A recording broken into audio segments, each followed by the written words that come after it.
Halo teman Dels, saya Nina Berta. Selamat datang di YouTube channel Dels Recipe dalam acara Delspreneur. Hari ini kita akan membahas sesuatu yang menarik dan berbincang-bincang dengan satu bakery yang lagi naik daun banget nih, yaitu Bake Bros. Tapi sebelum kita mulai, klik dulu dong subscribe dan like YouTube channel kita. Dan jangan lupa juga untuk follow Instagram kita @delsrecipe karena nanti akan ada kuis berhadiah. Jadi jangan lupa di follow sekali lagi Instagram kita @delsrecipe. Nah teman Del, sekarang saya sudah bersama seorang chef yang sangat-sangat terkenal dan lagi naik daun banget, yaitu Chef Aston. Halo. Kumaha damang Chef Aston? Alhamdulillah sehat Chef. Gimana kabarnya? Kabarnya baik-baik. Nah teman Del, hari ini saya merasa beruntung banget nih karena bisa berbincang-bincang dengan Chef Aston. Jadi untuk teman Dels yang penasaran banget soal Chef Aston, ikutin terus pertanyaan-pertanyaan yang akan saya ajukan ke Chef Aston. Nah, Chef Aston ini kan seorang chef yang kredibilitasnya sudah tidak dipertanyakan lagi, pengalamannya dari luar dan dalam negeri, di hotel pernah, di restoran pernah, di fine dining juga pernah. Kenapa sih sekarang lebih memilih untuk membuka usaha sendiri dibanding melanjutkan karir di korporat? Iya, jadi awal mulanya itu terakhir berkarir itu 2012. Itu waktu masih haus-hausnya nyari jabatan di hotel. Itu 2012 saya masih kerja di Dubai di Jumeirah Zebil Sarai. Tiba-tiba om saya sama ayah saya nelpon.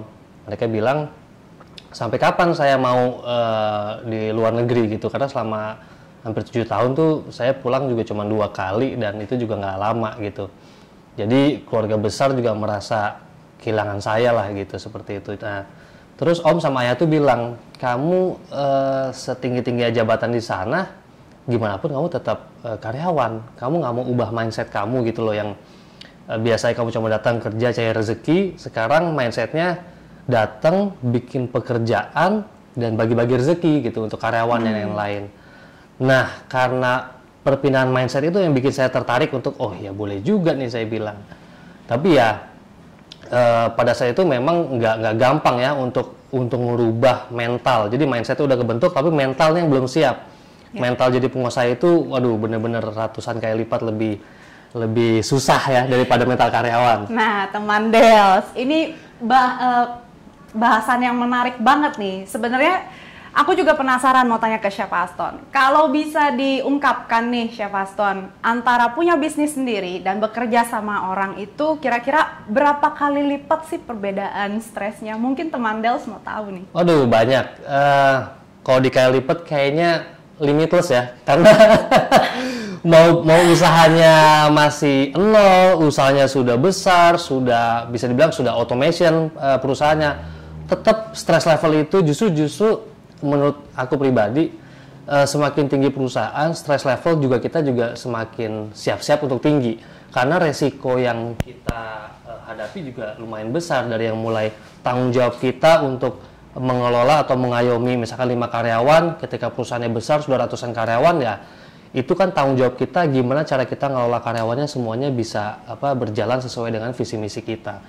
Jadi memang yang paling berat sih ya itu mental kita dalam menghadapi karyawan, dalam mempersiapkan gaji karyawan, menjual produk yang kita lagi usahakan. Nah itu yang paling lumayan.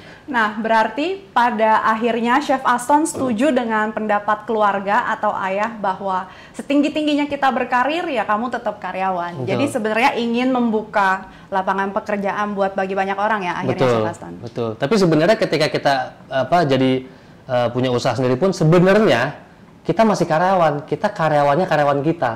Karena gimana caranya kalau aku punya pendapat, kita sebagai entrepreneur, kita harus bisa ngedrive perusahaan kita tuh untuk nextnya gimana kita bisa naikin hajat hidup orang di sekitar kita, karyawan kita terutama. Jadi sebenarnya secara mental kita kebalik, kita jadi karyawan kita sebenarnya. Kalau biasanya dulu kita datang kerja itu cuman mikirin apa kerjaan hari ini, oh ya udah hari ini buat hotel ya udah selesai gitu. Tapi kalau sekarang, waduh, ini si A dia udah punya istri, udah punya anak, tahun depan dia harus kita naikin gajinya, tapi gimana nih ya kan, jualan produknya harus berapa banyak, terus pengembangan bisnis harus kemana, biar semua taraf karyawan bisa naik semua hajatnya ya. Kurang lebih kayak begitu. Oke, teman Dels, saya punya pertanyaan iseng sedikit nih untuk Chef Aston. Jadi sebenarnya sekarang nyesel nggak Chef Aston punya usaha sendiri? Enggak sih, kalau dibilang nyesel enggak. Biasa. Karena apa ya, walaupun challenging yang tadi serumit itu, yang paling jadi dimiliki oleh yang statusnya karyawan ya, mohon maaf ya, adalah freedom of time. Nah ini yang menurut aku ini yang paling mahal gitu. Jadi ketika kita punya usaha sendiri, ya ketika memang kita ada hal yang memang kita nggak bisa dan segala macam, kita tidak merasa terobligasi untuk lu harus datang, lu harus ini. Nah itu yang paling berbeda ya. Tapi bukan berarti kita jadi lenggang atau jadi bodoh amat. Nah itu justru salah total sih kalau ke situ. Tapi minimum kita jadi punya waktu untuk diri kita sendiri, untuk keluarga kita. Minimum seperti itu sih. Nah teman Dels, ini baru satu pertanyaan loh, tapi inspirasinya tuh rasanya udah luar biasa banget. Jadi tonton terus sampai akhir nih. Nah Chef Aston, bisa jelasin nggak Bake Bros itu tuh apa sih dan gimana kok bisa namanya Bake Bros? Karena menurut saya itu lucu banget ya. Gimana kalau nanti ada partnernya wanita gitu yang masuk, jadi Bake Bro and Sis gitu kan? Mungkin mau diceritain sedikit ya Chef Aston. Jadi awal mulanya Bake Bros itu, jadi sebelum Bake Bros itu aku bikin usaha bareng ayah, namanya Arturo Bakehouse. Itu singkatan sebenarnya artisan tukang roti. Jadi Arturo. Nah itu tuh kita bergerak di business to business, B2B. Jadi kita supply ke kafe-kafe, ke restoran. Dan pada saat ngejalanin itu, kebetulan aku punya teman kecil namanya Fikri, yaitu partnerku juga di Bake Bros. Dia bantuin aku untuk jual produk-produk Arturo. Sampai di mana kita coba untuk bikin bakery consultant agency, namanya Backsteps waktu itu. Nah, ketika kita steps langkah ya. Steps langkah. Bukan step begini ya. Bukan jangan backstep ya teman Del. Step langkah. Steps pakai S. Backsteps ya. Terus? Nah, ketika kita bikin Backsteps, yang kita lihat itu adalah ini kita belum ada portfolio yang benar-benar, maksudnya adanya portfolionya kan aku pribadi.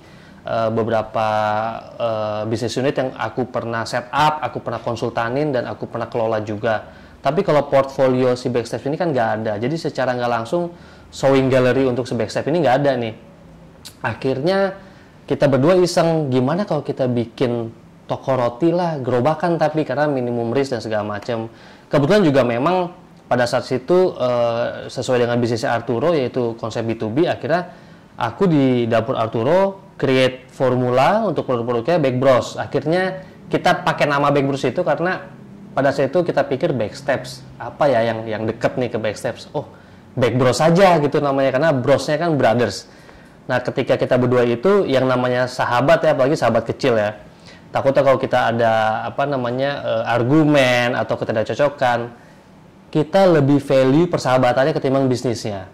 Untuk itu kita berdua sama-sama sadar bahwa kayaknya ego kita masing-masing ini sama, karena lahir juga cuma beda sehari kebetulan. Nah, akhirnya kita sepakat untuk kita cari partner ketiga nih. Jadi suatu saat salah satu di antara kita ada yang argumen atau apa, kita ada penengahnya dan segala macam. Ya udah, akhirnya Fikri mengajak salah satu bekas partnernya dia di perusahaannya dia yang lama, yaitu Mas Andri. Akhirnya kebetulan aku juga kenal dengan beliau juga dari 2015, sempat ngajakin beberapa kali untuk buka usaha bakery. Ya akhirnya baru berjodoh di 2020 ini gitu untuk buka. Akhirnya kita setujui nama Bake Bros karena bake-nya itu karena dunia baking yang kita mau bangun, dan brosnya itu karena kita tiga lelaki kayak tadi, jadi brothers. Jadi Bake Bros kayaknya sounds cool aja gitu, catchy lah gitu. Iya, keren banget ya, dan sangat-sangat kekinian ya. Tadi dari Arturo, Bake Bros, mungkin ini bisa jadi inspirasi buat teman Dels juga yang mungkin lagi bingung sekarang untuk cari nama bakery-nya gitu. Yeah. Nah, Chef Aston, ngomong-ngomong soal partnership ya, gimana sih sebenarnya tips atau siasat-siasat gitu di saat kita ada ketidakcocokan atau mungkin tiba-tiba di tengah jalan ngerasa kok keadaan jadi tanda kutip seperti ini gitu, karena Chef Aston juga udah pengalaman ya, kemarin sempat juga partnership. Gimana sih sebenarnya yang singkatnya sikap hati atau attitude kita dalam berpartnership itu menurut Chef Aston yang idealnya seperti apa ya? sebenarnya kalau dibilang yang idealnya seperti apa, jujur aku juga masih belajar sih sebenarnya. Cuman yang pasti yang aku pelajarin, aku kan total partnership berarti sudah bisa dibilang 4 kali. Yang pertama Farel Patisserie, partnership dengan Om. Yang kedua Bellamy Boulangerie, partnership dengan yang punya Prima Rasa Bandung. Yang ketiga Fortaleza Boulangerie, partnership dengan salah satu konglomerat di Tangerang. Nah yang terakhir, 4 kali. Yang terakhir partnership dengan Ayah di Arturo. Nah ini yang kelima. Jadi sebenarnya kalau aku pribadi punya prinsip, ketika kita berpartner itu kayak orang nikah, kayak orang pacaran ya. Maksudnya belajar nurunin ego, coba untuk naikin level toleransi. Toleransi ini dalam arti kata bukan hanya, kita nggak ngomongin ras atau agama, tapi toleransi terhadap pemikiran-pemikiran partner kita. Masukan-masukan mereka, terlebih lagi kalau memang partnernya itu bukan dari dunia kita. Jangan dijadikan suatu kendala yang, lu nggak tahu dunia gua, sedunia gua tuh begini. Justru kadang ada insight dari mereka yang kita nggak kepikiran. Jadi aku coba nyari value-nya tuh di situ gitu loh. Karena kalau misalnya kita ya tetap bertahan dengan egonya kita, akan susah sih partnership. Terus dulu sih sempat trauma lah, sempat fed up juga gitu untuk partnership itu, karena dengan partnership berarti kita mencoba mengerti orang lain lagi, mencoba menjajaki lagi orang lain. Berat ya teman Dels. Berarti ini memang partnership bukan suatu yang mudah gitu. Nah, Bukan. Terus apa sih yang bikin Chef Aston nih kok nggak kapok? Udah 1, 2, 3, 4 dan sekarang yang kelima teman Dels. Nah, yang bikin akhirnya aku urgent untuk gue harus sadar dan bawa, karena dunia sekarang ya secara global, terutama di bidang F&B, itu perputaran udah sangat cepat banget ya, udah sangat dinamis banget. Jadi kalau kita ngandelin pola pikir kita sendiri, kemampuan kita sendiri, kayaknya sangat sayang kita terbuang waktu ke situ. Jadi kenapa aku sekarang benar-benar memanfaatkan berpartner 3 orang, karena mengekstrak dari 3 orang ini pola pikirnya. Kita punya satu tujuan yang sama, tapi kalau punya 3 jalan opsi kan lebih enak ketimbang satu opsi gitu. Jadi cara lu begini, cara gua begini, cara yang lainnya begini. Jadi sebenarnya bisa lebih nurunin stress level juga. Yang harusnya stress levelnya kalau kita sendiri dipendam sendiri, kalau 3 kan kita bagi-bagi. Lu stres juga kan, ya kita stres bareng-bareng gitu. Jadi itu sih suatu hal yang fun sebenarnya gitu. Itu sih. Nah, teman Dels, pastinya kegigihan Chef Aston itu patut banget kita tiru. Chef, sedikit pertanyaan yang agak pribadi mungkin. Gimana sih pembagiannya Chef dengan para partner di Bake Bros? Nah, ini juga yang uniknya, karena kebetulan kita satu visi dan satu pemahaman. Karena sebenarnya kan masing-masing individu ini punya usaha masing-masing. Mas Andri bergerak di bidang properti, Fikri bergerak di bidang multimedia, sama dia juga ada perusahaan perlak bayi. Perlak bayi, dan aku sempat jadi reseller dia juga di Bandung, dan itu suatu bisnis yang sangat signifikan. Terus aku juga kan ada usaha dengan keluarga yang Arturo tadi gitu ya. Jadi ketika kita sepakati untuk pembagian, akhirnya kita sepakat untuk masing-masing 30%, 30, 10%-nya untuk karena kita mempunyai keyakinan Islam, jadi kita bilang 10%-nya untuk Allah ataupun untuk orang yang membutuhkan, seperti itu. Itu yang kita sepakati. Seperti charity ya, seperti itu. Nah, tapi Chef, saya sedikit penasaran nih. Mungkin teman Dels juga di rumah penasaran. Loh, kok bisa pembagiannya sama 30, 30, 30 gitu kan? 10% untuk charity atau untuk Allah. Padahal kan Chef Aston yang bisa dibilang yang paling mengerti di bidang ini. Gitu. Yang mengerti mungkin baru 1 poin sebenarnya. Karena untungnya yang kita mau bangun di Bake Bros ini bukan hanya sekedar dari hal gimana cara bikin roti yang proper lalu menjualnya. Karena Bake Bros ini bisa dibilang ada 3 konsep bisnis unit yang dibangun. Yang pertama yang sudah berjalan sekarang bulan ke-5 itu toko rotinya. Dan yang kedua itu yang mudah-mudahan Desember ini kita akan launching, yaitu Baking Academy. Nah, di Baking Academy juga ini kita bangun sistemnya secara multimedia entertainment. Nah ini masuklah perannya partnerku nih Fikri yang sebelumnya punya banyak pengalaman di bidang itu. Dan juga dari segi desain, akademi, interior, ini banyak masuk perannya partnerku Mas Andri karena dia bidangnya properti. Jadi menurut aku memang benang merahnya itu dunia bakery. Tapi ketika diselumuti oleh kemampuan partner-partnerku, ini menjadi suatu brand image yang mungkin bisa beda daripada yang lain. Nah itu makanya yang aku berpikiran value-nya semuanya harus sama. Gitu. Wow, teman Dels, keren banget. Ini saya sekarang duduk di depan Chef Aston, mendengarkan cerita yang sangat-sangat inspiratif. Terima kasih banyak Chef Aston. Sama-sama. Dan mungkin itu bisa dibilang sebagai pembeda nggak sih antara Bake Bros dengan bakery-bakery yang lain? Ada akademinya, lalu tadi apa yang Chef Aston jelaskan. Iya. Bedanya itu apa yang benar-benar bisa di-highlight? Kayaknya sih, aku juga belum tahu ya, koreksi juga. Kayaknya agak aneh ya, toko roti terus buka sekolahan. Kan orang-orang berpikirannya, ini bukan hanya pikiran orang-orang, beberapa konsumen juga ngomong ke aku. Bahkan ayah sendiri ngomong, supplier juga ngomong, "Ton, lu gila apa? Lu buka bisnis, tapi di gedung sebelah lu ngajarin orang bikinnya." Itu apa nggak takut dijiplak bisnis lu, usaha lu, roti lu dan segala macam. Untungnya kita bertiga punya keyakinan sama bahwa masing-masing individu itu di dunia itu rezeki sudah ada yang ngatur, tergantung cara kita mencarinya aja seperti itu. Jadi dan juga hari gini kan dunia udah modern ya, maksudnya walaupun kita nggak buka Baking Academy, orang yang niat yang gigih pun mereka bisa belajar lewat YouTube, lewat Chef Nina juga gitu, lewat banyak orang lah. Jadi aku pikir nggak ada salahnya kita berbagi untuk sharing terhadap orang. Dan juga dengan adanya akademi ini juga bukan, ya memang akademi kan jatuhnya komersil ya, tapi memang cara yang kita mau bangun juga adalah benar-benar cara yang biasa kita lakukan di dunia produksi. Jadi kalau misalkan kelas sourdough itu normalnya kalau di produksi kita tuh pembuatannya 3 hari, 2-3 hari. Di kelasnya pun akan sama, 2-3 hari. Jadi nggak ada kelas sulap sehari langsung jadi, itu enggak. Jadi benar-benar kita tuntun setiap individu yang ikut kelas kita secara hands on, bahwa hari pertama yang mereka timbang bahan bakunya, yang mereka aduk, itu hari terakhir yang mereka bakar dan mereka foto. Jadi kurang lebih seperti itu. Jadi benar-benar kita memang tujuannya berbagi seperti itu.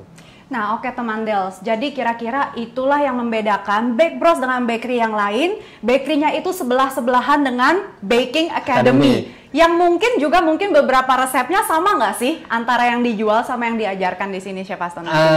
Otomatis kalau masalah resep kan kita berbicara ke bisnis etik. Gimana pun, dan juga memang alhamdulillahnya dimanapun tempat saya bikin usaha, dari mulai Farel, Bellamy, Arturo, Fortaleza, sekarang Bake Bros, kalau yang dari awal zaman Farel ngikutin saya, mereka pasti selalu bilang croissantnya berbeda-beda. Karena jangankan tadi bagi-bagi ilmunya, untuk saya siasatin formula di setiap unit bisnis saja memang saya bikin berbeda. Kenapa? Karena setiap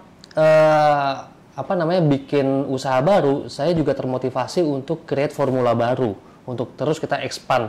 Jangan sampai kita dinilai sama orang tuh, ya resepnya ini lagi, Iya. Ya itu chef nggak kreatif amat sih gitu kan, udah jiplak, nggak dirubah lagi. Nah itu banyak yang kayak gitu.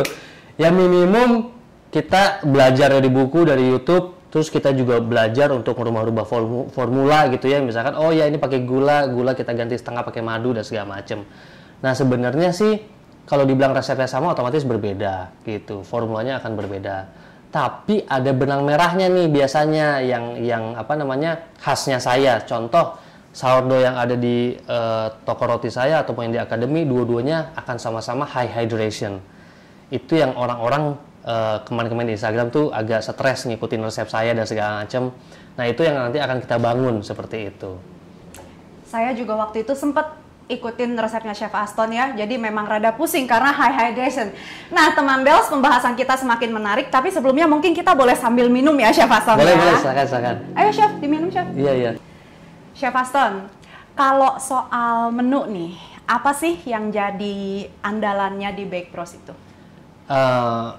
Yang jadi andalannya 3 sebenarnya. Yang pertama, yang paling banyak most wantednya orang tuh croissantnya. Karena memang di sini juga formulanya beda lagi dan flaky-nya juga lebih tahan lama tanpa pakai bahan pengawet. Karena semua metode yang kita pakai sourdough starter di sini untuk shelf life-nya, untuk long lasting crispy-nya kita pakai metode itu. Terus yang kedua tentunya sourdough yang roti yang tiba-tiba jadi ngetren gara-gara pandemi. Justru teman Del, saya pikir itu sourdough yang paling ngetren dibanding croissant. Ternyata croissant yang nomor satu, kedua baru sourdough. Betul. Oke. Dan yang ketiga roti manis. Nah itu pasti ya, kalau orang Indonesia pasti roti manis tidak boleh tertinggal. Betul. Jadi ya 3 produk itu yang banyak dicari orang.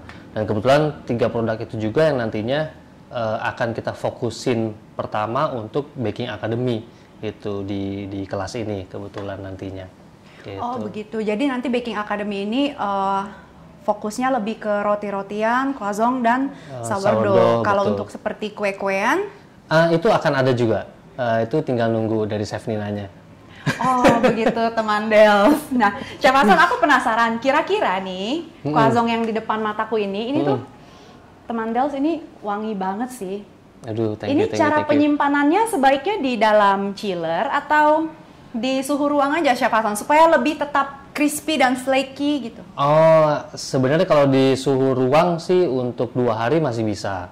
Tapi kalau flaky-nya itu biasanya kalau di ambient dia tahan yang udah kita coba itu kita bakar jam 5 sampai jam 10 dia masih flaky di ambient temperature ya, maksudnya ada AC dan segala macam. Iya. AC ya. Betul. Ya. Tapi kalau di suhu panas, karena kita tes juga di ruang oven, itu 4 jam flaky-nya, 4-5 jam lah kurang lebih seperti itu.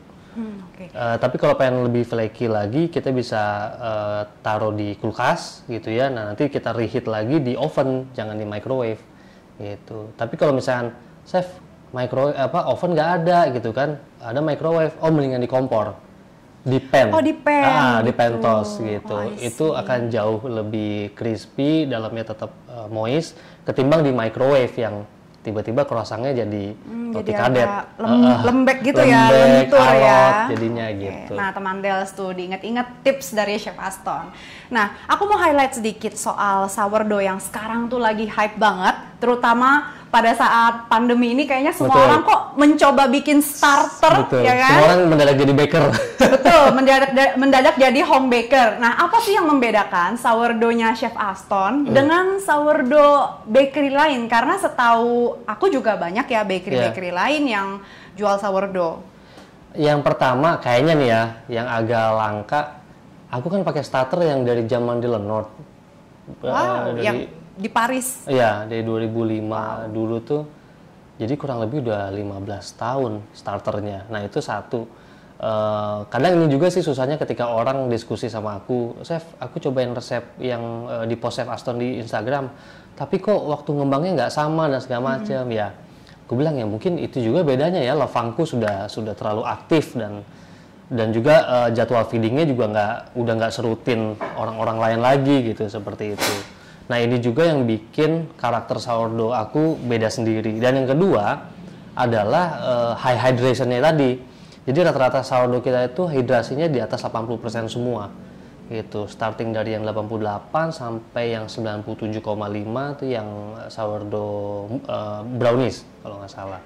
Itu seperti itu. Tapi ya tetap karena kita di Indonesia, sebenarnya ada alasannya sih kenapa aku bukan sosokan untuk bikin hidrasi tinggi gitu ya, terus orang-orang jadi sulit untuk ngikutin, enggak. Jadi sebenarnya gini, karena kita hidup di iklim tropis dan mayoritas orang kita mereka pengen roti Eropa tapi pengen empuk di lidah gitu kan. Jadi dengan itu aku menyiasatinya bermain di high hydration. Dengan hidrasi yang tinggi dia akan nyimpan moist yang lebih lama. Ya gitu. Betul, terutama ketika mereka lagi di reheat lagi, dalamnya akan moist lagi seperti itu. Nah Chef Aston, kalau kita berbicara mengenai bisnis makanan ya terutama, kadang-kadang kan idealis kita itu bertentangan dengan selera pasar. Betul. Nah, selera pasar di Indonesia sendiri atau khususnya di Jakarta menurut Chef Aston itu gimana sih? Tricky kah atau sulitkah? Dan gimana cara Chef Aston ini mensiasati itu untuk didevelop ke dalam resep yang bisa diterima oleh pelanggan-pelanggan Chef Aston? Ya, karena memang market kita ini banyak influence dari luar negeri ya, dari Aussie lah, dari Europe lah, dengan anak-anak zaman sekarang yang baru lulus dari luar negeri juga, mereka bawa influence ke teman-temannya, ke keluarganya. Tapi memang mother tongue kita nggak ngebohongin, maksudnya nggak bisa bohong gitu ya. Penampilannya European tapi tetap aja, aduh, kok kayaknya plain ini itu gitu. Keras gitu ya. Kadang kan roti-roti Europe tuh kadang suka keras dan nggak lembut selera kita ya. Makanya itu juga yang bikin aku untuk kemarin tuh lumayan gembar-gembor sourdough brownie itu sama Chef Ichen sama Chef Nina juga. Karena di sourdough brownie kan ada kandungan bisa pakai honey ataupun palm sugar ya. Kebetulan kalau yang di toko kita pakai palm sugar organik.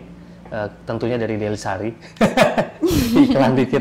Nah, itu juga yang bikin slightly agak manis, tapi nggak yang kayak roti manis tuh nggak gitu. Dan itu juga yang bikin lebih moist dalamnya seperti itu. Jadi ya itu salah satu trik bagaimanapun juga dengan idealis kita, tetap ujung-ujungnya yang makan orang kita gitu. Sebenarnya pilihannya ada juga sih yang idealisnya kekeh gitu ya, atau nggak mau ganti. Cuman mohon maaf, baik lagi kita bikin bisnis atau bikin museum. Nah itu, which is museum juga bisnis sih sebenarnya. Cuman kan mungkin kita kalau aku sih walaupun bikin usaha, tetaplah kita perlu perputaran uang gitu ya. Balik lagi niatnya bikin usaha apa? Kita kan untuk naikin taraf hidup orang. Karena itu juga yang bikin kita terus termotivasi untuk ngembangin usaha tersebut. Jadi gimana caranya ini Chef Aston menciptakan resep pokoknya yang moist, terus dimasukin lah coklat yang agak manis-manis karena orang Indonesia tuh sedikit suka dengan rasa manis. Betul. Ya, tapi dengan cita rasa sourdough yang dari negeri Eropa itu nggak hilang dong Chef? Betul. Oke. Nah, terus berikutnya soal croissant. Ini kok bisa Chef Aston jual croissant dengan harga yang bisa dibilang relatif murah? Cuma 13 ribuan atau bahkan 10 ribuan ya, kabarnya saya pernah dengar seperti itu. Dulu, itu gimana tuh? Waktu 2012 ya saya jual croissant 10.000 di Farel Patisserie, terus 2014 juga di Bellamy juga saya pakai jual croissant juga 10.000 juga, dan bisa dibilang kayaknya sih untuk croissant artisan dengan segmentasi boulangerie atau French bakery Eropa yang jual harga 10.000 dengan kualitas butter yang European, waktu itu sih kayaknya sih pertama kali baru saya tuh yang cobain, cukup gila ya maksudnya. Nah itu gimana ya Chef Aston, rugi nggak sih? Dan mungkin gimana reaksi dari bakery lain yang tahu, wah Chef Aston nih gila juga nih jual croissant seperti itu. Itu ada nggak sih chef yang seperti itu? Rugi nggak sih? Terus gimana reaksi yang lain gitu? Sebenarnya bukan hanya bakery lain yang panik ataupun heran gitu. Sampai supplier yang supply butternya pun heran. Chef, lu kan pakai butter gua, kita branded European gitu kan, lu jual harga segini kata dia gitu. Yang waktu itu kalau nggak salah kurang lebih mirip-mirip sama Bretok 8.000 kalau nggak salah, kita jual 10.000. Jadi dia bilang, tapi ukuran kita lebih besar gitu kan, karena 65 gram kalau nggak salah. Sebesar ini nggak Chef? Iya sebesar itu, cuman ini teman Dels kita lihat ya. Ini besar sih. Segini 13 ribuan Chef? Ya. 10 ribuan? 13.000 kalau yang ini. 10.000 dulu 2014. Oh, ini 13 ribuan 13.000. Iya, terus gimana gitu. Supplier juga pada bingung. Terus itu sebenarnya rugi nggak sih, Chef?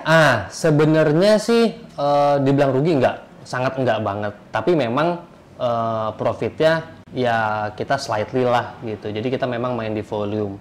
Tapi sebenarnya jauh sebelum mikirin profit besar atau kecil, kita pengen ini idealisnya saya juga ya. Ketika kita yang bikin, awalnya sih saya nggak begitu. Awalnya jadi saya pikir, ini kan croissant produk susah, bikinnya susah, kosnya mahal. Minimum harus jualnya 15.000 lah atau 20.000. Awalnya idealis sebagai chef, masih tertanam gitu ya dengan segala pride ilmunya. Tapi ketika aku meletakkan diri sebagai pelaku bisnis, pelaku usaha, gue jual. Jadi sebelumnya tuh nggak jual 10.000, sebelumnya kalau nggak salah 15.000. Tapi susah banget dapetin marketnya gitu kan, karena pada saat itu di Bandung juga masih sangat orang-orang tuh masih belum terbiasa dengan roti-roti atau bakery-bakery Eropa gitu. Jadi untuk nge-grab marketnya sangat susah. Mau nggak mau kita harus bikin sesuatu yang affordable buat mereka dulu nih. Jadi sebenarnya itu awalnya dari gimana caranya Chef Aston sebagai chef atau owner itu membaca market ya. Betul. Gitu. Jadi harga itu sebenarnya bukan melulu harus dipatok oleh idealisme kita, tapi kita juga harus pandai melihat betul. Perkembangan market maunya kayak gimana sih, kalau harga segini laku apa enggak sih gitu. Jadi sebenarnya nggak ada idealisme untuk kita kalau menjadi owner bakery harus lebih mementingkan volume atau harus lebih mementingkan kualitas. Jadi sebenarnya tidak ada patokan ya Chef Aston. Betul.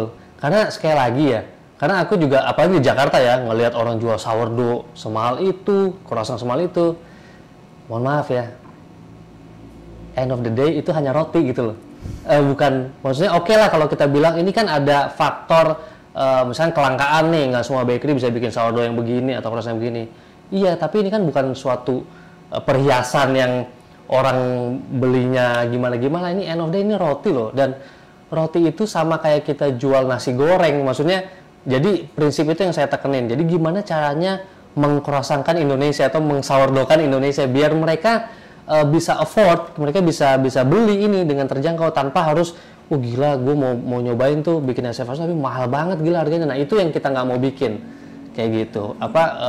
Penilaian seperti itu kita nggak mau bikin. Kita pengen menurut kita enak, menurut kita bagus, orang lain juga harus dengan mudah membelinya gitu loh. Jangan dari sisi kitanya udah menurut kita enak, bagus, terus lo harus bayar dengan harga mahal nih karena gue bikinnya susah. Nah, aku sih nggak ke situ sih. Kebetulan memang dari visi yang kita bertiga ini, kita udah sama-sama ketika kita bikin PT ya, kita udah sama-sama dalam bahasa kita namanya akad. Kita udah sama-sama akad kayak orang nikah lah. Itu udah sama-sama akad bahwa kita bukan hanya nyari cuan dunia, kita juga harus cari cuan akhirat di situ. Wow, luar biasa teman Del. Sekali lagi ya Chef Aston ini sangat-sangat menginspirasi. Tapi mungkin kayaknya kalau Chef Aston yang buat dari tangannya Chef Aston, croissantnya dijual 100.000 mungkin masih laku kan ya. Nah Chef Aston, Bake Bros ini launching di tengah-tengah pandemi, yang mana setiap orang mungkin most people berpikir bahwa aduh saya nggak mau buka sesuatu yang offline lagi deh. Kayaknya kalau seperti ini lebih baik online. Nah, apa sih yang membuat Chef Aston kok berani banget nih bikin store seperti ini, plus dibikin akademi juga gitu? Apa nggak ada ketakutan atau kekhawatiran gitu Chef Aston? Oh, takut banget sih sebenarnya. Cuman kita bertiga nggak mikirin waktu itu kan. Orang-orang lain juga pada bilang, lu gila apa orang lagi lockdown, orang lagi gulung tikar, lu malah buang-buang duit. Mereka pikirnya gitu kan, buang-buang duit, renovasi tempat. Udah bener-bener kemarin versi gerobakan kan, karena waktu awal Bake Bros berdiri itu kan kita gerobak.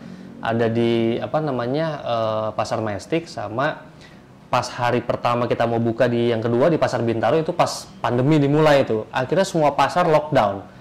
Ketika semua pasar lockdown, kita ada beban yaitu karyawan yang udah kita hire kan untuk jaga gerobaknya. Kasihan nih karyawan, kalau lockdown mereka nggak ada penghasilan. Kalau kita masing-masing punya bisnis masing-masing gitu kan, masih bisa lanjut hidup. Tapi buat karyawan yang satu mungkin lagi istrinya lahiran dan segala macem, akhirnya kita siasatin untuk kayaknya kita harus cari tempat di luar area keramaian, yaitu yang tempat yang individu. Nah mau nggak mau akhirnya kita buka di sini. Kebetulan ini tempatnya juga bekas punya partner saya. Dia bikin restoran di sini, tapi kebetulan restorannya pindah ke Kemang, jadi tempatnya juga kosong dijadikan gudang. Itu kalau nggak salah progresnya cuma 3 minggu dari renovasi ke opening. Itu gitu. Luar biasa cepat sekali ya 3 minggu. Cepat sekali sih memang. Ya karena ya tadi untuk bagian branding, promo, desain Fikri. Untuk renovasi gedung interior saya tutup mata Mas Andri. Nah, untuk bagian operasional produksi udah serahin ke saya deh. Nah. Jadi sampai tutup mata, sangat-sangat percaya dengan partnernya masing-masing, dengan tugasnya masing-masing ya Chef Aston. Nah, aku kan juga fansnya Chef Aston nih, fans berat gitu. Aku sering banget lihat story-storynya Chef Aston, minta maaf ke pelanggan Chef Aston kalau rotinya habis, minta maaf, mohon maaf, sampai kalau ada yang marah-marah mungkin ya diajak lihat ke dapurnya, ini loh Bu, dapurnya kecil. Ya, betul. Itu gimana sih? Kok bisa di tengah pandemi ini yang orang lagi sulit mungkin ya dari segi keuangan, daya belinya menurun, kok bisa roti-rotinya Chef Aston itu sold out gitu loh. Itu gimana sih? Mungkin teman Dels mau tahu, bagi dong rahasianya Chef Aston. Rahasianya jangan mahal-mahal jualannya. Itu yang nomor 1. Tapi kan nggak murahan ya Chef Aston. Jadi gimana caranya jual roti yang murah tapi terjangkau masih, lah, bukan murah. Oh ya, terjangkau. Atau value for money lah. Betul. Ya. Jadi memang sebenarnya ya kalau roti paling kan orang ngeliatnya cuma 3 biasanya. 1 bentuknya, 2 rasanya, 3 harganya. Ini yang mayoritas orang bikin return customer terus-terusan kembali dan segala macam. Cuman memang yang uniknya di kita ini sebenarnya bukan juga karena kita mau bikin gimmick, karena ada juga tuh yang ngomong, Chef Aston bisa banget nih gimmicknya, tengah hari udah kosong bakery-nya segala macam. Sebenarnya enggak. Karena 1 kayak tadi tuh persiapan kita 3 minggu. Jadi otomatis kita pertama sudah cukup gila untuk buka di tengah pandemi. Kedua, saya juga nggak mau kita bertiga di Bake Bros ini invest gila-gilaan gitu ya. Ini juga yang bikin kita bakery toko rotinya unik. Karena siapapun yang datang, konsumen apapun, siapapun, mau dia juga punya usaha lain, kalian boleh kok visit dapur kita. Gitu. Chef Aston nggak takut ditiru, barang-barangnya, alatnya ditiru gitu, atau mungkin nanti staff-staffnya dibajak? Chef Aston nggak takut? Staff-staff dibajak itu kan udah resiko jadi chef sebenarnya. Kalau kita kerja di dunia hotel ya, udah biasa, udah umum gitu ya. Saya pun barang bajakan sebenarnya. Waktu saya kerja black market ya, jadi saya maksudnya black market. Karena itu yang bikin saya terus naik posisi ketika saya kerja di hotel ya, saya beberapa kali dibajak gitu. Dibajak sama GM saya, dia pindah hotel, saya ikut, dibajak sama eksekutif chef saya gitu kan. Jadi menurut saya kalau dunia bajak karyawan sudah lumrah. Saya hanya percayanya ya udah itu rezekinya dia dan kita harus ikhlaskan. Terus kedua juga sama, baik lagi ke prinsip kita bertiga. Rezeki sudah ada yang mengatur. Jadi tergantung cara kita mencarinya aja seperti itu. Nah, itu juga dengan kita mengundang orang datang, terutama orang yang udah jauh ya. Karena ada yang dari Bogor, ada yang dari Sukabumi, jauh-jauh, nggak calling, nggak apa. Mau ketemu saya, mau beli roti, pas memang benar-benar kosong melompong gitu kan. At least apalah yang bisa kita lakukan biar ibu itu nggak kecewa gitu kan. Ayo Bu, bukan gimmick ini, karena biar ibu mengerti juga dapur kita sangat minimalis, sangat kecil. Jadi memang kita belum bisa produksi terlalu banyak seperti itu, sehingga si ibunya pun mengerti.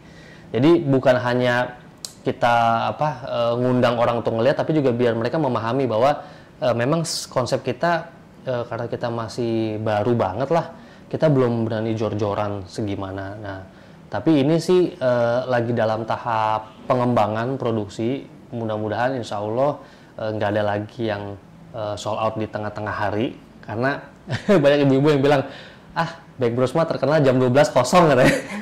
Jadi sebenarnya untuk edukasi customer itu juga penting ya, selain harganya harus terjangkau teman Dels, nah mengedukasi customer juga sangat-sangat penting. Dan ketika kita ajak mereka ke dapur pun, kita juga kasih lihat prosesnya. Karena memang barang-barang yang kita produksi ini bukan barang-barang instan yang memang mohon maaf produknya udah jadi misalkan atau frozen bake kita angetin terus kita pajang, itu enggak. Jadi ibu-ibu tuh ngelihat, oh chef ini lagi dilipat, iya Bu, ini prosesnya 3 hari dan segala macam. Jadi bukannya saya nggak mau buru-buru nampilin produknya lagi di depan, karena memang belum matang, mau gimana gitu. Jadi itu juga yang bikin motivasi untuk kita mau buka akademi. Jadi orang-orang pun juga melihat, oh iya ya, artisan bakery itu memang begini ya modelnya, seperti itu. Jadi kurang lebih ya kayak begitu. Nah, luar biasa banget ya teman Dels. Oke, sebelum kita lanjut ke pertanyaan berikutnya, aku mau coba dulu croissantnya Chef Aston.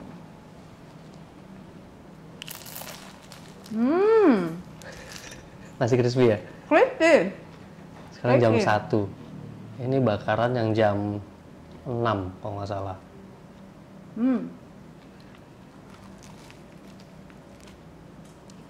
Itu ciri khasnya kalau makan croissant pasti berantakan. Remah-remah. Gak apa-apa, nanti saya ngepel saya pasang. Enggak lah. Nah, teman Dels, penasaran nggak sih kira-kira berapa banyak roti yang bisa keluar dari Bake Bros? Karena kan tadi katanya banyak yang sold out. Nah, kira-kira berapa piece sih, Chef Aston? Nah, karena banyak yang sold out itu, kita sebenarnya masih sedikit produksinya. Karena memang dapur kita minimalis banget konsepnya. Rata-rata sih daily mungkin sekitar 200-300 piece lah gitu totalnya. Jadi memang masih sangat sedikit ketimbang bisnis unit yang sebelumnya saya udah pernah kelola seperti itu sih. Karena memang di sini juga selain bakery-nya minimalis, nah ini agak idealisnya juga, aku benar-benar menekankan semuanya yang produk kita jual di toko ini benar-benar fresh yang produksian dari subuh. Jadi benar-benar nggak ada yang diendapin seperti itu. Nah, kira-kira kalau 200 atau 300 itu dipengaruhi oleh apa naik turunnya? Dipengaruhi oleh weekday kah, weekend kah? Ya, betul. Weekdays dan weekend itu benar-benar berpengaruh lah di sini gitu. Jadi tapi ya kadang nggak tentu juga ya, kadang weekdays-nya juga tiba-tiba rame gitu kan. Mostly pas udah pandemik udah agak-agak longgar kayak sekarang kan mungkin beberapa kantor udah mulai ada meeting-meeting segala macam. Nah, ini juga dalam tahap kita adjust lagi estimasi gitu kan. Dan kebetulan juga kemarin kita baru produksi pakai 1 mixer, sekarang alhamdulillah udah ada 2 mixer, jadi kita mudah-mudahan bisa naikin kapasitas produksi dan juga ruangan produksi juga kita lebarin ke belakang. Jadi ada tempat penyimpanan untuk frozen dough-nya. Jadi kita baru bisa nyetokin adonan frozen. Kalau kemarin tuh bener-bener adonan kita gulung, kita bentuk langsung proofing bakar gitu. Nah, sekarang kita bisa pakai cara yang memang dari sebelum unit bisnisnya saya lakuin metodenya seperti itu, kayak kita kerja di hotel seperti itu. Nah, berarti sebentar lagi teman Dels nggak ada cerita sold out ya? Karena mixer udah nambah 1 nih. Betul. Berarti bisa 2 kali lipat dong, Chef? Betul, kita expect sampai 3 kali lipat. Wow, luar biasa banget nih. Bakal aku tungguin terus rotinya. Siap. Nah, ngomong-ngomong soal daily operational, di sini Chef Aston sebagai owner juga, terus masih turun tangan juga ya Chef ke dapur gitu. Nah, itu gimana sih pembagian tugasnya? Dan gimana caranya Chef Aston ini sebagai owner itu menjaga gap antara staff supaya nggak terlalu dekat mungkin, atau harus agak dikasih gap mungkin gitu. Jadi mungkin teman-teman Dels nih mau tahu gimana sih caranya kita menentukan sikap di dalam dapur sebagai chef owner juga, sebagai staff juga, seperti itu gimana sih Chef? Waktu awal-awal, dan bukan hanya Bake Bros sih, mostly semua bisnis unit yang aku bangun, aku 100% turunnya masih di dapur. Bahkan nggak turun ke manajemen, enggak turun ke bagian depan juga enggak, benar-benar fokus di dapur karena kita jual produk. Jadi yang aku harus gembleng pertama kali itu yaitu tim produksinya dulu. Jadi kayak awal-awal Bake Bros itu kita benar-benar datang ke sini setengah 4 pagi gitu kan, jam 4 pagi dari subuh. Tapi itu pun juga masih relatif bersyukur sih, karena mostly dalam karirku dulu 7 tahun di luar itu nggak pernah lihat sinar matahari gitu, karena selalu dapat shift malam, night shift baker kita kan, karena di hotel rata-rata kalau baker itu masuknya malam gitu kan, untuk prepare semua fresh di pagi hari, lanjut lunch gitu, belum lagi kalau ada dinner. Jadi kadang dulu kerja dari jam 9 malam sampai jam 4 sore tuh kita lakukan rutinitas seperti itu. Jadi ketika bangun unit bisnis juga masuk pagi itu udah biasa sih sebenarnya, sampai dalam tahap karyawan yang diproduksi sudah bisa dilepas untuk di shift pagi harinya, baru pelan-pelan kita gembleng kita ajarin supervisi di shift siangnya seperti apa, seperti itu.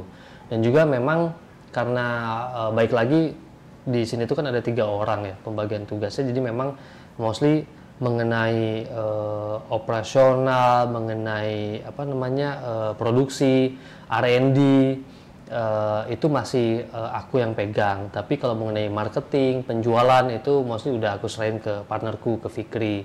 Terus mengenai business development, terus survei tempat, karena kita juga ada rencana mudah-mudahan dalam waktu dekat kita akan buka di Bintaro ya, ada kemitraan, nanti kita bahas lagi. Nah itu udah tugasnya partnerku yang satunya lagi, Mas Andri, untuk lobby dengan klien dan segala macamnya. Nah kalau sekarang berarti jumlah staff yang bekerja di Bake Bros ini ada berapa Chef? Dan mulai shift paginya itu masuknya subuh kah atau gimana Chef? Ya, masuk paginya ini shift pertama itu jam 4 pagi dan yang shift keduanya itu jam 11 atau jam 12. Jadi baru ada 2 shift dan karyawan juga kita masih 10 orang. Gitu. Termasuk Chef Aston atau di luar Chef Aston? Termasuk saya.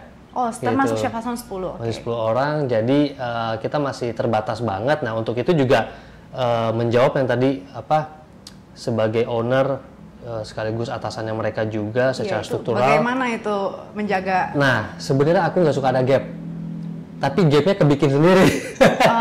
Karena mungkin ketika kita saking sayangnya ya sama karyawan, dan apalagi aku ketika kerja itu nganggap mereka itu harus bagian dari keluarga. Nggak bisa kita kerja sama aku pribadi ya, nggak bisa nganggap karyawan itu hanya sebatas karyawan. Karena kenapa? Mostly justru kebanyakan waktu yang aku luangin itu di tempat kerja ketimbang di rumah bersama mereka. Aku sakit lah, aku apa, mereka yang lebih pertama tahu ketimbang orang rumah biasanya seperti itu. Aku udah makan atau belum segala macam. Jadi memang cara aku ngegembleng juga bener-bener kayak ke keluarga gitu loh, yang memang kadang aku teriakin, kadang aku marahin, kadang aku tapi semuanya itu based on karena aku peduli oleh mereka gitu. Aku pengen mereka emang bisa kerja bener. Dan juga uniknya dari mayoritas karyawanku di sini nggak ada yang background experience-nya bakery. Jadi mostly mereka kebanyakan banget tuh memang bekas OB. Wah, bekas gitu, OB. Bekas OB gitu yang memang mau dididik gitu. Kebetulan 2 atau 3 diantaranya cukup loyal, sudah pernah ikut di unit bisnisku sebelumnya yang dari Bandung. Mereka rela-relain nyamperin ke Jakarta untuk bantu aku develop dari nol lagi, dan itu ya tadi itu yang bikin aku benar-benar erat dengan karyawan gitu ya, bahkan bisa dibilang lebih dekat sama karyawan ketimbang keluarga, bisa dibilang kayak gitu. Nah, teman Dels, berarti semua orang sebenarnya bisa ya kalau berusaha, karena yang tadinya dari OB sekarang bisa jadi baker gitu ya. Betul. Luar biasa sekali. Nah, kalau untuk planning ke depan Chef, tadi aku sempat dengar Chef Aston mention kemitraan gitu kan, maksudnya ini mau membuat franchise kah atau seperti apa? Ya, kalau franchise sih kan, kalau aku nggak salah ya baca persyaratan dan segala macam, kan minimum kan harus 4 atau 5 tahun dulu lah kalau nggak salah berdiri. Secara pembukuannya, secara perusahaannya, kita lebih nyebutnya kemitraan. Jadi bermitra dengan kita, kalau misalkan ada yang tertarik gitu ya untuk buka unit bisnis bakery. Nah, tapi mereka juga nggak tahu harus mulai dari mana. Ayo boleh bermitra dengan kita. Nanti kita yang set up, kita juga yang ngelola gitu kan. Dengan menggunakan nama Bakebros ya, dengan menggunakan nama Bakebros, betul. Okay. Karena tujuannya juga memang mitra tersebut juga sebagai jembatan untuk kita memperluas ekspansi bisnis kita, seperti itu.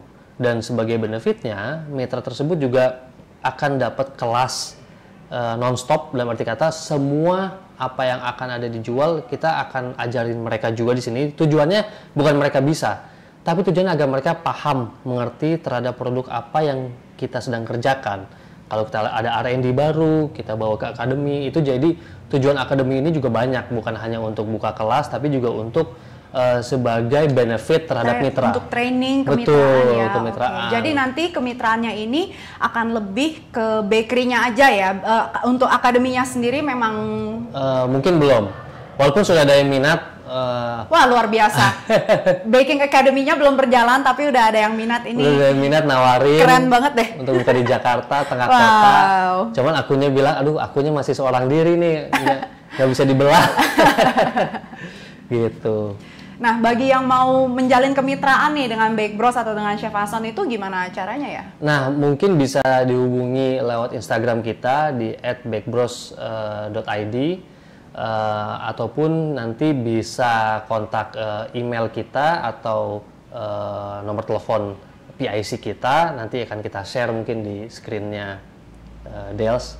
Jadi boleh kontaknya ke Instagram Bake Bros aja ya, bakebros.id. Nah, Betul. langsung follow juga Instagramnya Chef Aston nih, karena banyak tips-tips ya, aku lihat ya di story Chef Aston banyak share resepi, tips-tips dan cerita-cerita menarik soal Bake Bros, sampai ada ibu-ibu yang dibawa masuk ke dalam dapur begitu. Nah, pertanyaan terakhir nih Chef Aston, nah pastinya ini pertanyaan yang ditunggu-tunggu teman-teman Dels, gimana sih atau apa sih input nih untuk teman-teman Dels yang baru mau merintis atau mungkin baru kepikiran mau buka bakery, itu ada input, saran mungkin untuk teman-teman Dels? Yang pengen buka usaha bakery, saranku cuma satu, bikin roti aja dulu. Dalam artian belajar. Iya, dalam arti kata mau itu rotinya bagus kek, itu rotinya jelek, karena aku percaya masing-masing yang kita bikin itu ada segmentasi pasarnya sendiri, gitu. Jadi bukannya oh roti ini harus bagus baru kalian bisa jual, enggak juga gitu, karena ketika kita tergantung cara kita menampilkannya, cara kita juga menjualnya atau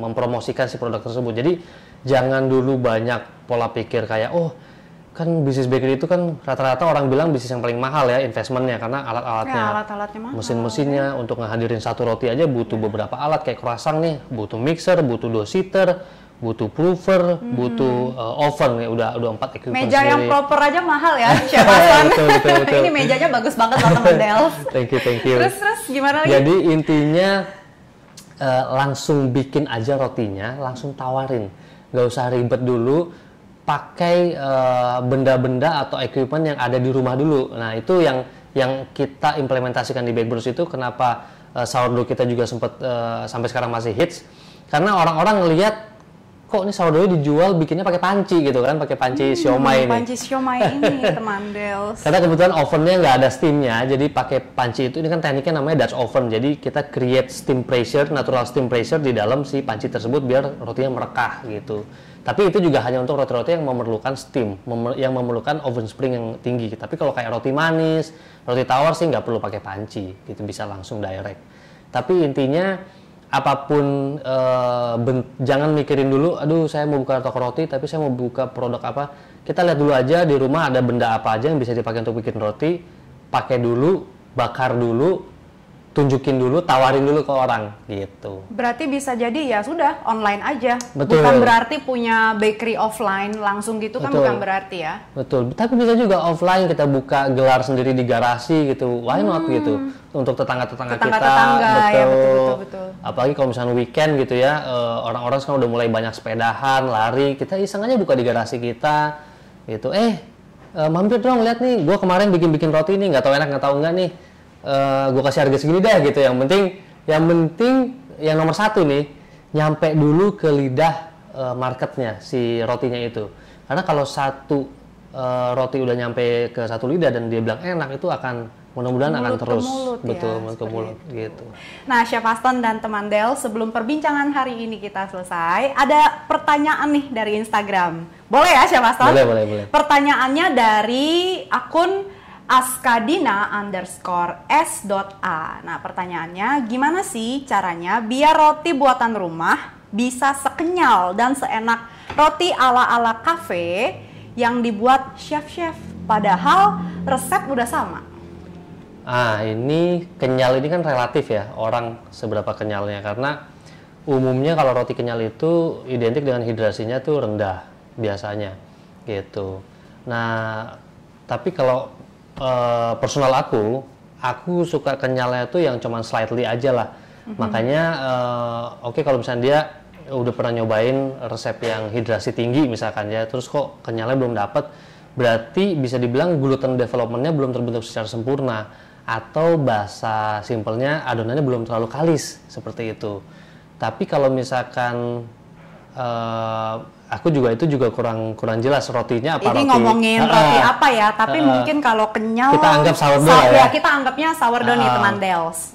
Nah, sourdough juga nggak bisa dipaksa untuk mengkaliskannya. Tapi kalau kalian punya mixer sih relatif lebih mudah ya untuk cepat kalisnya. Tapi kalau misalkan pakai teknik hand fold gitu ya, stretch and fold, itu benar-benar perlu timing, setiap foldnya itu kita istirahatin, terus kita fold. Jadi benar-benar si glutennya itu relax, nggak bikin stres. Karena kalau stres itu si gluten bukannya gampang kalis, dia malahan akan cepat pecah glutennya. Sobek gitu ya? Sobek, betul gitu. Karena kenapa bisa sobek? Setiap kali kita menguleni pakai tangan terutama, itu ada heat content dari tangan kita ke adonan, itu yang absorb moisture di adonan juga. Itu nanti lama-lama adonannya akan cepat skinning gitu. Ketika adonan udah cepat skinning, skinning itu maksudnya kering? Oh iya, bagian luar adonannya itu mengulit. Kering. Kering ya, betul. Okay. Dan ketika itu udah proses skinning, itu udah agak susah untuk dikerjain adonannya. Karena di setiap kantong gluten itu dia kan nyimpen moisture. Nah, moisture itu yang harusnya kita jaga sebenarnya. Makanya jangan terlalu banyak handling. Kenapa kalau di Instagramku aku nyaraninnya kita pakai metode stretch and fold gitu ya. Ditarik, dilipat, udah kita istirahatin berapa lama. Memang banyak istirahatnya jatuhnya gitu. Dan ini juga hanya berlaku untuk jenis yang sourdough natural, bener-bener yang nggak pakai instant yeast dan segala macam. Karena kalau pakai instant yeast udah nggak bisa tuh pakai stretch and fold terus didiemin lama, karena udah keburu overproof, udah keburu ngembang dia gitu. Jadi ini aku nggak anggapnya roti sourdough yang memang natural, nggak pakai ragi sama sekali. Jadi sebenarnya begitu banyak faktor yang menentukan ya. Jadi mungkin agak sulit juga pertanyaannya gitu. Betul. Mungkin dari cara handlingnya seperti apa, dari restingnya juga berapa lama, dan mungkin dari tepung. Nah, itu yang kedua. Dari tepung juga chef mungkin bisa. Tepung kalau memang dia ternyata tepung yang nggak pakai yang protein tinggi, ya jelas kenyalnya nggak akan sekenyal yang. Maksudnya kalau dia pakai protein rendah, tidak akan sekenyal yang protein tinggi. Jadi memang harus pakai protein tinggi. Sama tadi benar kata Chef Nina fermentasinya atau timing proofingnya juga dia harus maksimal. Jangan sampai dia belum terlalu proof udah kita bakar. Nah, itu juga yang bikin bukannya kenyal malah jadi alot ya, malah jadi keras. Itu juga bisa terjadi kayak gitu. Oke. Nah, jadi kira-kira seperti itu jawaban profesional dari Chef Aston. Semoga nanti Aska bisa bikin roti yang enak, yang kenyal seperti yang chef-chef bikin nih. Nah, untuk Aska, selamat buat kamu karena kamu sudah berhasil mendapatkan hadiah. Nah, nanti hadiahnya kamu bisa cek di Instagramnya @delsrecipe ya. Nanti akan diposting di situ. Nah, Chef Aston, terima kasih banyak untuk waktunya, kesediaannya, keikhlasannya untuk berbagi cerita, berbagi kisah-kisah yang inspiring. Nah, teman Dels, jangan lupa untuk terus tungguin seri-series dari acara Delspreneur karena nanti akan ada gestar-gestar lainnya yang nggak kalah inspiringnya. Sampai jumpa!